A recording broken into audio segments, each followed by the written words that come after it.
the big stay away team for me, as far as a team that people like, is the Colts. Luck, I don't want to touch. T.Y. Hilton is a wonderful player. He led the league in receiving yards last year, as we talked about. I would have liked him 2 months ago. I don't like him now. Jack Doyle was a breakout tight end for a lot of people. Again, if Luck's not on the field, I mean, the drop-off from Luck to Scott Tolzien is so dramatic. I mean, the Patriots are lucky. If Brady gets hurt, I think Garoppolo will at least be serviceable. Most teams don't have that luxury. I think the Colts are in trouble if Luck's not healthy. Marshawn Lynch did not play football last year. More importantly, when he played in 2015, he was slow. He was injured. He's in his 30s now. I know Oakland has a good offensive line. It looks like a good system, but they have 2 young backs they're going to use also in Washington and Richard. I think Lynch, being a big name and being a fun story, I think he's going, if he were to go in the 4th or 5th round, I'd consider him, but he's going in the 2nd or 3rd round of drafts. For a running back over 30, we know how dangerous that can be. For a guy who didn't play last year, a guy who was ineffective 2 years ago,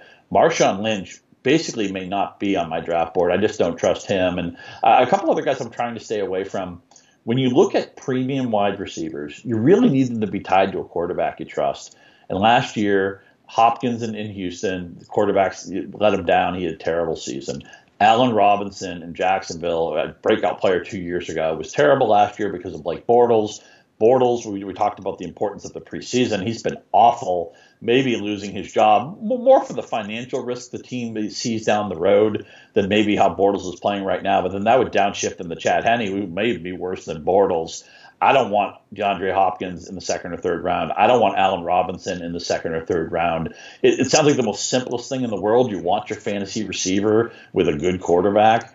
But people are going to take guys who have sketchy quarterbacks, and I don't want to deal with that. I'd rather go with a Doug Baldwin who's got Russell Wilson. I'd rather go with a Brandon Cooks who's got Brady. I'd rather go with a Michael Thomas who has Drew Brees. A.J. Green, with at least a quality Andy Dalton, not a great quarterback, but a serviceable enough one. Jordy Nelson with Aaron Rodgers. So when you're looking at some of these quarterbacks, receivers, if you don't trust the quarterback, and there's a point where it doesn't matter. It's the 8th round, it's the 10th round, it's the 12th round. You just have to take what you can get.